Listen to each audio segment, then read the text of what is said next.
दोस्तों, यूएन में भारत को ऐतिहासिक जीत मिल चुकी है। आपको जानकर हैरानी होगी कि चीन को पछाड़कर यूएनएससी में भारत ने नया कीर्तिमान स्थापित कर दिया है। विदेश मंत्री डॉक्टर जयशंकर ने यूएनएससी में मिली सफलता के लिए 140 करोड़ भारतवासियों को बधाई देकर इसे बड़ी उपलब्धि को धूमधाम से सेलिब्रेट करने का आह्वान किया। अंतर्राष्ट्रीय स्तर पर भारत को इससे बड़ी सफलता नहीं मिल सकती, जहां चीन को मुंह की खानी पड़ी और भारत ने यूएन की छाती पर अपना झंडा गाड़ दिया। जयशंकर ने बड़ा ऐलान करते हुए कहा कि कुछ लोग भारत के परमानेंट मेंबर बनने में रोड़ा बनकर खड़े थे, लेकिन अब उन्हें हराकर भारत ने यूएन में अपना वर्चस्व स्थापित कर दिया है। जयशंकर ने कहा कि अब भारत को अपना हक दिलाने से कोई नहीं रोक सकता। जो लोग आज तक हमें परेशान करते थे, अब वे यूएनएससी में बुरी तरह से हार चुके हैं और उन्हें बैठने तक के लिए सीट नहीं मिल रही है। जहां यूएनएससी में चीन को मात्र 19 वोट मिले, वहीं पर भारत ने 46 वोट हासिल करके तूफान खड़ा कर दिया। यूएन में भारत का बवंडर देखकर चीन का माथा खराब हो गया। माना जा रहा है कि यहीं से भारत को वीटो मिलने की प्रक्रिया शुरू हो गई, जिसे अब चीन का भूत भी नहीं रोक सकता। यूएन में भारत जबरदस्त छलांग लगाने को तैयार हो चुका है, जिसे अब रोक पाना नामुमकिन होगा। इस पूरी खबर पर आगे भी अपडेट और आएंगी, जिसे हम सबसे पहले साझा करेंगे। यूएन में भौकाल मचाने के बाद भारत ने दुनिया को दिखा दिया कि आखिर क्यों जयशंकर को पूरी दुनिया सलाम करती है। जयशंकर ने डंके की चोट पर कहा कि आज हमारा देश ग्लोबल इकोनॉमिकल पावर बन चुका है। सबसे बड़ा लोकतंत्र हमारा देश भारत है। इसके बावजूद भी आज हमें यूएनएससी में परमानेंट सीट नहीं मिली, क्योंकि हमारा सबसे बड़ा दुश्मन चीन परमानेंट सीट देना नहीं चाहता। दोस्तों, आप चीन या पाकिस्तान में किसे सबसे बड़ा दुश्मन मानते हैं, नीचे कमेंट में जरूर बताएं। जबकि चीन को यह बात भूलनी नहीं चाहिए कि भारत की वजह से आज उसे यूएनएससी में परमानेंट सीट मिला है, लेकिन आज चीन ने भारत का एहसान भुलाकर हमें हर समय नीचे धकेलने की कोशिश की है। हाल ही में उसने अरुणाचल पर भी धावा बोल दिया। नाम बदलने के बाद अब वो अरुणाचल में कड़ी कार्यवाही करने जा रहा है, जिसके खिलाफ भारत अमेरिका ने एकजुट होकर जबरदस्त भौकाल बचाने की तैयारी कर दी। रूस से मंगाए गए सारे S-400 को चीन की तरफ घुमाकर तैनात कर दिया गया और वहीं दूसरी तरफ यूएनएससी में भी भारत ने चीन को घेरने की पूरी तैयारी कर ली, क्योंकि वहां पर भारत को ऐतिहासिक जीत मिल चुकी है, जिसके बाद अब चीन का बाहर होना तय माना जा रहा है।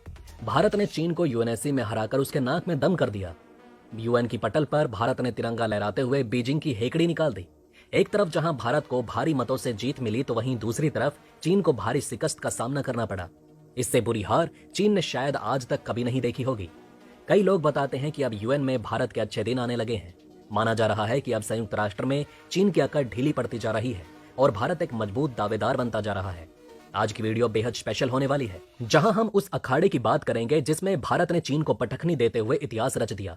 आने वाले समय में भारत के पास न केवल वीटो होगा, बल्कि चीन की गर्दन भी भारत के मुट्ठी में समाई होगी, जिसके बाद भारत न केवल अक्साई चीन लेगा, बल्कि तिब्बत को भी आजाद कराकर चीन को उसकी औकात दिखाएगा।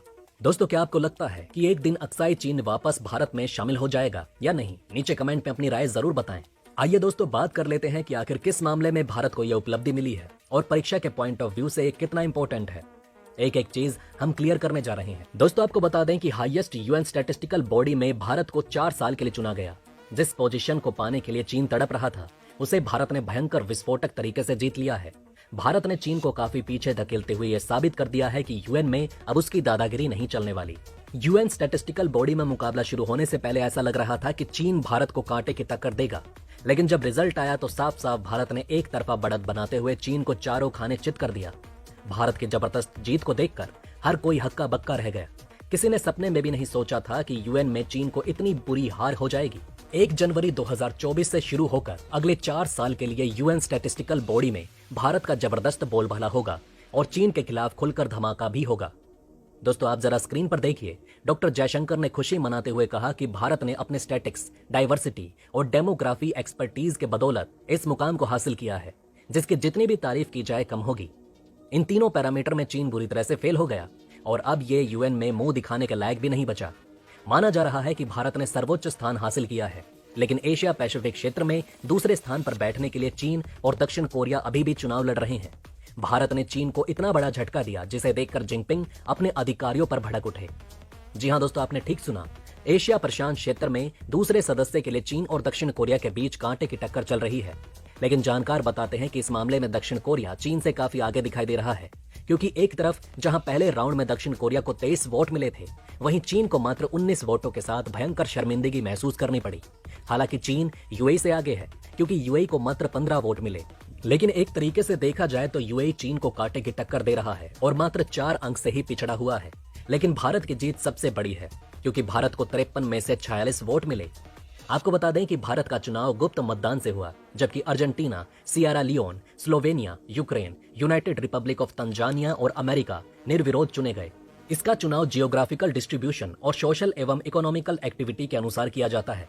एशिया प्रशांत क्षेत्र में वर्तमान में अभी जापान और समाओ के साथ कुवैत और दक्षिण कोरिया सदस्य हैं, लेकिन अब की बार इसमें भारत के विस्फोटक एंट्री हो चुकी है और चीन अभी भी दरवाजे के बाहर ही खड़ा होकर मुंह देख रहा है, लेकिन उसे एंट्री नहीं मिल पा रही। जापान और समाओ का कार्यकाल अगले साल और कुवैत और दक्षिण कोरिया का कार्यकाल इसी साल खत्म हो रहा है। तो कुल मिलाकर देखा जाए तो एशिया प्रशांत क्षेत्र में 4 सीटों वाले श्रृंखला में इस वक्त 2 सीटों के लिए चुनाव कराए गए थे, जिनमें भारत ने एक सीट पर जबरदस्त सफलता हासिल की और दूसरे सीट के लिए अभी भी संघर्ष जारी है।